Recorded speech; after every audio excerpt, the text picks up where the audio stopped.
Togo Info, le Togo à votre portée. Que je tiens à faire, c'est que je n'étais pas à Lomé à l'époque où les faits se sont produits. J'étais à l'époque en exil et les massacres de la lagune de Baie auront eu pour conséquence de faire voter une loi d'amnistie à la faveur de laquelle nous sommes revenus au pays. Et je dois dire que je suis revenu au pays exactement 12 jours après, puisque je suis arrivé à Lomé le 23 avril 1991 pour pouvoir assister à la commémoration de l'indépendance, à la nouvelle commémoration de l'indépendance nationale. Donc, ce que nous avons appris, c'est ce qui a été donné comme information sur l'ensemble des médias nationaux et internationaux, puisque ces massacres de la lagune de Baie ont été une terrible tragédie, des massacres, des assassinats d'une portée mondiale. Vous savez qu'ils avaient eu à l'époque un très important écho sur notamment les radios françaises et dans la presse française en général, puisque des journalistes de RFI sont venus, ont interviewé les principaux responsables du Front des associations pour le renouveau, qui à l'époque était au-devant des luttes du peuple togolais, qui, comme vous le savez, avait éclaté le 5 octobre 1990 et dont le cours s'approfondissait entre ce 5 octobre 1990 jusqu'au mois d'avril, qui est en question. Bon, c'est vrai que pour faire une brève rétrospective, après l'éclatement du 5 octobre et les événements tels qu'ils sont survenus à Lomé, alors peut-être que la jeune génération ne le sait pas, mais il faut lui apprendre que une grève des conducteurs de véhicules de transport en commun a eu lieu sur toute étendue du territoire national et a porté le mouvement de contestation qui était parti de la capitale dans l'intérieur du pays. Et à partir de là, toute une série de soulèvements de populations ont eu lieu dans le monde rural, notamment dans la région de l'Outi, où, au nom de la politique de faune développée par Gnassingbé Eyadema à l'époque, on massacrait d'innocents citoyens qui tentaient de pêcher du poisson dans le fleuve Outi ou tentaient de chasser du gibier dans les forêts. Et en réalité, c'était Eyadema seul qui avait fait main basse sur l'ensemble des richesses naturelles du pays.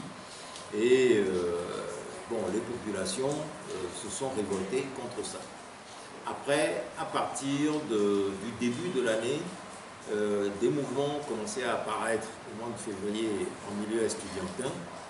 dont la répression a donné lieu à un soulèvement des femmes qui a culminé avec un mouvement qui a eu lieu le 16 mars 1991, avec une manifestation ici qui a été dispersée là sur la plaine de la Boca, c'est-à-dire le terrain récupéré sur la lagune. Les femmes ont été sauvagement battues et après cela, les événements ont continué à s'approfondir en protestation contre la répression du mouvement des femmes, à un tel point que ça donnait une situation totalement incontrôlée que le régime d'Eyadema n'arrivait plus à gérer. Et à l'époque, des grèves éclataient de manière tout à fait spontanée et sporadique, se développaient dans les différentes couches de la population. Et c'était ce qui s'était passé depuis le 9 jusqu'à la journée du 10 avril, où devant le cours tumultueux des grèves spontanées qui se développaient dans différents quartiers, où les jeunes qui se faisaient appeler les épéments à l'époque, se confrontaient à la police, à la gendarmerie, mais surtout à l'armée d'Eyadema, en leur lançant des pierres, eh bien, le gouvernement à l'époque, le régime d'Eyadema, avait décrété un couvre-feu qui devait entrer en application à 8 heures, mais en réalité qui, dès 16 heures, avait commencé à être mise en application contre les populations alors que nombre de travailleurs sortaient du travail et rentraient à leur domicile, nombre de femmes revenaient de leur marché pour se rendre à leur domicile. Et ce sont toutes ces personnes qui rentraient chez elles qui ont été prises en étau par la répression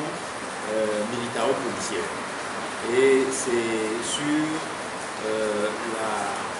la route qui longe les deux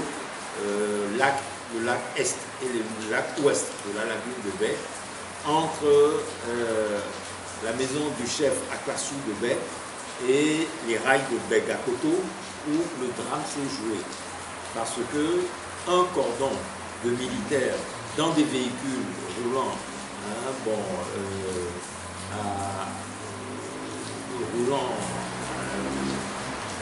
pas trop vite, disons-le comme ça, a descendu la colline venant des rails, et l'autre venait de la maison du chef Akassou et remontait donc vers les rails. Et ainsi, ils ont pris en étau les populations qui se trouvaient donc sur la route, pas au municipio de Souza, entre les deux lacs, lac Est et lac Ouest. Et donc les populations n'avaient d'autre choix que de se jeter à l'eau face aux militaires qui arrivaient en tirant des grenades lacrymogènes et en se jetant sur les populations, en les passant tabac avec les gourdins qu'on leur avait donnés à l'époque. Puisque devant la répression,